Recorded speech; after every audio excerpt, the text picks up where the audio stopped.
Halo, Assalamualaikum warahmatullahi wabarakatuh. Ketemu dengan saya Hendras Budi Paningkat. Kali ini saya akan membahas tentang hukum menelantarkan tanah dalam perspektif hukum tanah nasional dan hukum Islam. Nah, teman-teman semuanya, tanah adalah modal dasar dalam pelaksanaan kegiatan pembangunan guna meningkatkan kesejahteraan bagi rakyat, bangsa, dan negara. Oleh karena itu, tanah harus diusahakan, dimanfaatkan, dan dipergunakan untuk sebesar-besar kemakmuran rakyat. Negara memberikan hak atas tanah kepada pemegang hak itu untuk diusahakan, dipergunakan, dan dimanfaatkan serta dipelihara dengan baik. Hal ini selain bertujuan untuk kesejahteraan bagi pemegang haknya, juga ditujukan untuk memberikan dampak kesejahteraan bagi masyarakat, bangsa, dan negara. Nah, pada saat negara memberikan hak atas tanah kepada seseorang, perorangan, atau badan hukum, itu sudah diiringi dengan kewajiban-kewajiban dan larangan yang sudah ditentukan dalam Undang-Undang Pokok Agraria serta dalam surat keputusan pemberian haknya. Jadi ada diberikan hak, diberikan kewajiban, dan larangan. Nah, bahasa kerennya ada yang namanya right, restriction, and responsibility-nya. Nah, dengan demikian pemegang hak itu dilarang ya menelantarkan tanahnya. Dalam hal pemegang hak menelantarkan tanah ya, UU PA telah mengatur akibat hukumnya, yaitu apa? Hapusnya hak atas tanah yang bersangkutan dan pemutusan hubungan hukum, serta ditegaskan secara langsung sebagai tanah yang dikuasai langsung oleh negara, yaitu menjadi tanah terlantar. Nah, sedangkan bagi tanah yang belum ada hak atas tanahnya tetapi sudah ada dasar penguasaannya ya, penggunaan tanah tersebut tentunya harus dilandasi dengan suatu hak atas tanah. Ini perintah ya. Nah, dari pasal 4 Junto pasal 16 Undang-Undang Pokok Agraria atau UU PA. Nah, teman-teman semuanya, oleh karena itu orang atau badan hukum yang telah memperoleh dasar penguasaan atas tanah ya, baik dengan pelepasan tanah dari orang lain, misalnya jual beli, tukar menukar, atau hibah, waris ya, atau memperoleh karena ada izin lokasi melakukan pengadaan tanah, pembebasan tanah, atau memperoleh keputusan karena pelepasan kawasan hutan yang diberikan kepada perorangan atau badan hukum, itu berkewajiban ya untuk memelihara tanahnya, mengusahakannya dengan baik, tidak menelantarkannya, serta mengajukan permohonannya untuk mendapatkan hak atas tanah. Jadi dapat tanah segera diajukan permohonan hak atas tanahnya, tetapi kata kuncinya tetap harus mengusahakan tanah tersebut dengan baik dan dilarang menelantarkan tanahnya. Nah, meskipun yang bersangkutan belum mendapat hak atas tanah, apabila menelantarkan tanahnya, maka hubungan hukum yang bersangkutan dengan tanahnya akan dihapuskan dan ditegaskan sebagai tanah yang dikuasai langsung oleh negara, menjadi tanah terlantar. Nah, teman-teman semuanya, konsep ini sudah diatur secara tegas ya dalam PP nomor berapa? Nomor 20 tahun 2021 ya, tentang penertiban kawasan dan tanah terlantar sebagai instrumen pelaksana dari Undang-Undang Cipta Kerja. Lalu ada peraturan pelaksananya, yaitu Peraturan Menteri ATR Kepala BPN nomor yang sama 20 tahun 2021 tentang penertiban dan pendayagunaan kawasan dan tanah terlantar ya. Hati-hati ya teman-teman semuanya yang punya tanah harus penuhi, ingat, right, restriction, and responsibility-nya. Nah, selanjutnya bagaimana sih kondisi faktual di lapangan ya? Ternyata saat ini banyak ya tanah yang telah dikuasai atau dimiliki, baik yang sudah ada haknya berupa hak milik, HGU, HGB, hak pakai HPL ataupun hak lainnya, ataupun yang masih berdasarkan perolehan tanah belum bersertifikat, masih DPAT ya, masih dasar perolehan atas tanah. Itu kita temui secara faktual di lapangan dalam keadaan tidak dimanfaatkan ya, tidak dikelola, tidak dipasang tanda batas dan tidak dipelihara tanda batas, bahkan ya dibiarkan ditinggali orang lain secara masif, lama turun-temurun, atau bahasa halusnya diterlantarkan. Banyak kondisi faktual di lapangan seperti itu, sehingga cita-cita luhur ya untuk meningkatkan kemakmuran dari sektor pemanfaatan tanah menjadi tidak optimal dan menjadi apa? Menimbulkan sengketa konflik agraria yang rumit ya, menjadi benang kusut ya, dan berkepanjangan.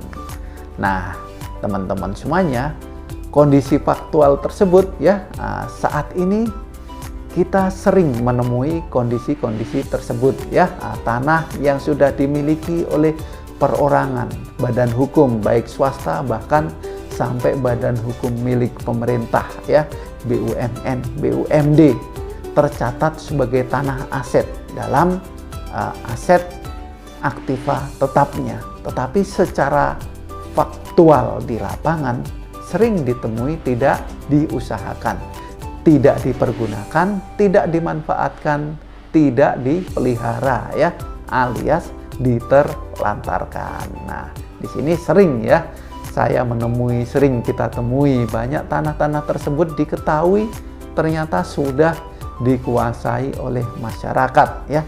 Pemilik sertifikat merasa tanahnya telah diserobot oleh masyarakat, diserobotnya selama lebih dari 30 tahun, lebih dari 40 tahun ya. Atau sebaliknya, yang menguasai tanah, yang menempati tanah secara aktif, masif, dan lama, dia merasa bahwa tanah tersebut miliknya secara turun-temurun, lama, masif ya. Nah, di sini kita dapat menyimpulkan kondisi-kondisi itu ternyata sudah terdapat sengketa kepemilikan tanah, sengketa perdata, dan menjadi benang kusut yang sangat sulit diurai. Apalagi kalau kondisi permasalahan tersebut menyangkut tanah-tanah milik aset pemerintah. Nah, itu sangat berbahaya guys ya. Ada-ada saja. Kadang kekuatan tanah aset itu ya, dia sakti mandraguna ya, bisa mengalahkan sesuatu ya. Bisa-bisa salah mengambil keputusan administrasi pertanahan, ada kita namanya dikriminalisasi, padahal tanahnya ada, tidak hilang, dari dulu tanahnya ada dan menjadi benang kusut pertanahan. Nah itu teman-teman, wallahu a'lam bishawab. Nah itulah yang terjadi di lapangan, konflik dinamika permasalahan agraria ya. Nah, itu yang terjadi di negeri Konoha ya. Nah, mudah-mudahan tidak terjadi, atau semakin hari permasalahan-permasalahan seperti ini cepat teratasi dengan win-win solution, dengan cara yang baik, dengan asas manfaat yang baik. Karena pada prinsipnya tanah itu ya, Undang-Undang Dasar Negara kita ya, Undang-Undang 45 UU-PA, tanah itu dipergunakan untuk sebesar-besar kemakmuran rakyat. Nah, bukan untuk ajang perkelahian, ajang perebutan aset. Nah, teman-teman semuanya, kita kembali ke topik tanah terlantar ya. Nah, secara konsep tahukah Anda ya, pemegang hak yang selama bertahun-tahun meninggalkan atau tidak memanfaatkan tanahnya, ya ini pemegang hak ya, tidak memanfaatkan tanah haknya, maka secara hukum dianggap telah meninggalkan haknya. Nah, itu secara konsep ya, filosofinya ditegaskan dalam beberapa peraturan, contohnya dalam Undang-Undang Pokok Agraria, termasuk dalam PP nomor 20 tahun 2021 serta pelaksananya Permen nomor 20 tahun 2021 juga.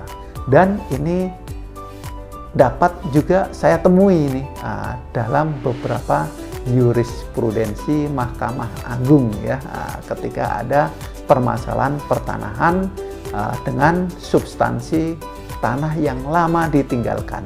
Nah, teman-teman, di sini ada 3 jurisprudensi Mahkamah Agung yang sering ya saya temui. Yang pertama, jurisprudensinya pada tahun 1975 ya, nomor 295K/SIP/1973 tanggal 9 Desember 1975 yang menguraikan ya bla bla bla ya, mereka telah membiarkan berlalu sampai tidak kurang dari 20 tahun semasa hidupnya Daeng Patapu tersebut ya, objek perkara yang sedang ditangani, suatu masa yang cukup lama sehingga mereka dapat dianggap telah meninggalkan haknya yang mungkin ada di atas sawah sengketa. Sedangkan tergugat, pembanding dapat dianggap telah memperoleh hak milik atas sawah sengketa.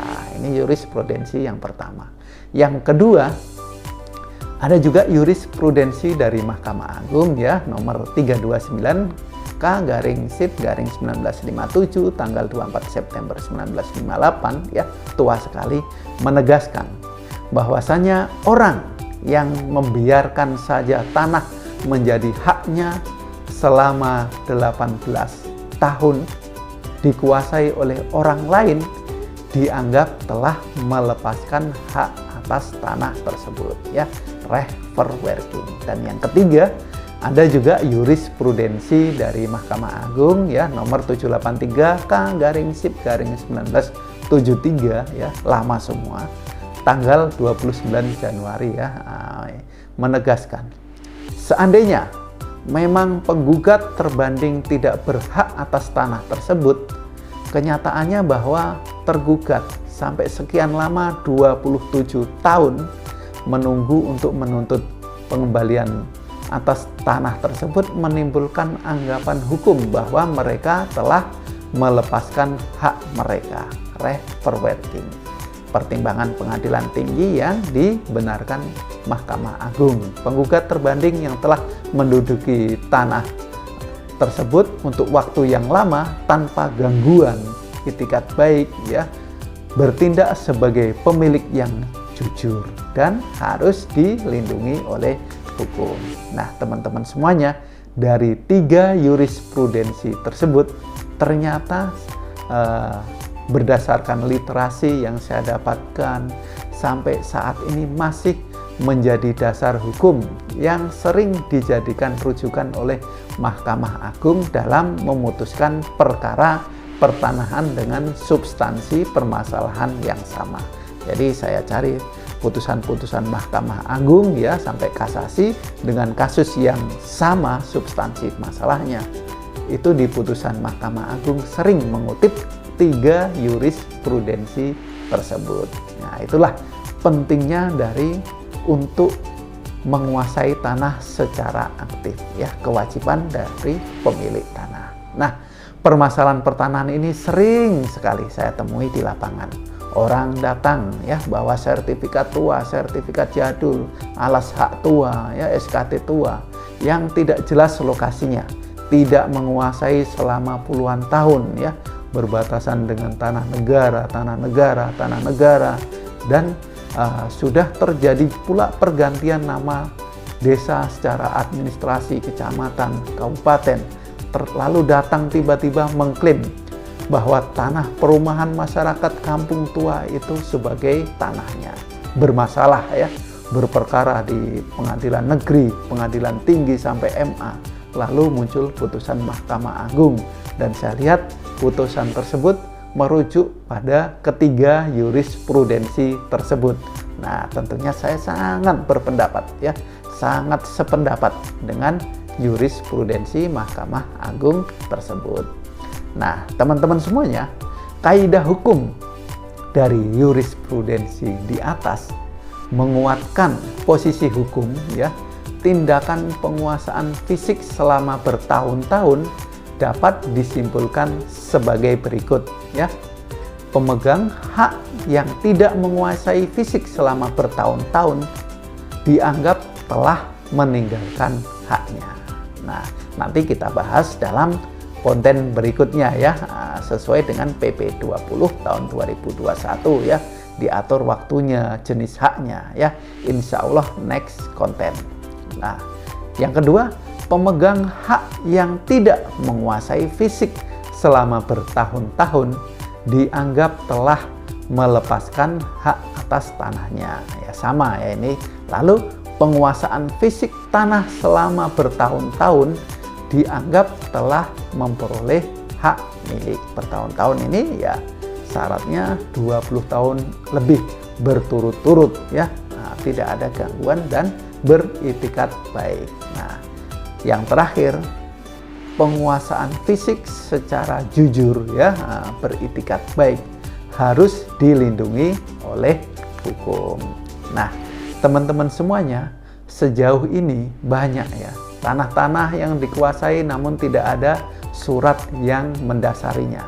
Aturan hukum tersebut dapat dijadikan dasar bagi negara untuk memberikan hak atas tanah ya, memberikan hak-hak baru kepada pihak yang melakukan penguasaan fisik secara jujur.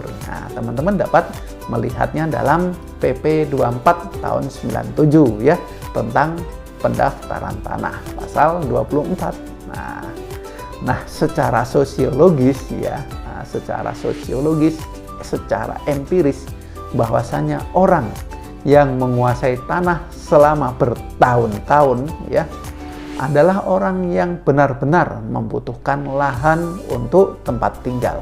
Semakin hari kebutuhan tanah semakin terbatas, sehingga hukum memandang pendudukan tanah yang beritikat baik, jujur, masif, lama itu harus dilindungi oleh hukum. Ya, nah teman-teman semuanya, lalu bagaimana sih perspektif hukum tanah Islam memandang tanah terlantar? Nah, di sini syariat Islam menetapkan bahwa hak kepemilikan tanah pertanian akan hilang jika tanah itu diterlantarkan 3 tahun berturut-turut. Hanya 3 tahun loh ya. Kalau di kita ya hak milik itu diterlantarkan 20 tahun ya. Nah, dalam syariat Islam kondisi 3 tahun diterlantarkan, negara atau pemimpin khalifah akan menarik tanah itu dan memberikan kepada orang lain yang mampu mengolahnya. Ini dalam kitab Al-Nabani. Nah, Umar bin Khattab pernah berkata, orang yang membuat batas pada tanah muhtajir ya, orang yang membuat batas namanya muhtajir ya. Kalau batas mentah tahjir ya, tidak lagi berhak lagi atas tanah itu setelah 3 tahun diterlantarkan. Nah, ini orang yang muhtajir 3 tahun melantarkan tanahnya, dia hukum Islam tidak berhak lagi, hubungan hukumnya putus. Dan konsep ini Umar bin Khattab melaksanakan ketentuan ini dengan menarik tanah pertanian milik Bilal bin Al-Harith Al-Musni yang telah diterlantarkan selama 3 tahun berturut-turut. Lalu para sahabat menyetujuinya sehingga menjadi ijma ya, menjadi ijma sahabat, menjadi kesepakatan para sahabat dalam masalah ini. Nah, ini juga diterangkan dalam kitab Al-Nabani. Nah, teman-teman semuanya, jika Anda punya tanah, merasa memiliki tanah, maka hukumnya wajib bagi Anda untuk menguasai, mengelola, memanfaatkan, dan mengerjakan tanah tersebut secara aktif, masif, dan dilarang menelantarkan tanah. Jika Anda lalai, maka Anda dianggap kehilangan hak atas tanah Anda. Ayo, kita wujudkan gerakan sadar tertib pertanahan. Tertib administrasinya, tertib penggunaannya, tertib pemanfaatnya, dan tentunya tertib bayar pajaknya. Tertib dan patuh pada rencana tata ruang wilayah setempat, RT/RW ataupun RDTR setempat. Nah, demikian informasi singkat mengenai hukum menelantarkan tanah. Semoga bermanfaat. Insya Allah disambung lagi dengan penertiban kawasan dan tanah terlantar. Terima kasih ya. Jangan lupa like, comment, share, and subscribe ya, biar channel ini tetap semangat dan berkembang. Terima kasih. Saya Hendras Budi Paningkat. Assalamualaikum warahmatullahi wabarakatuh.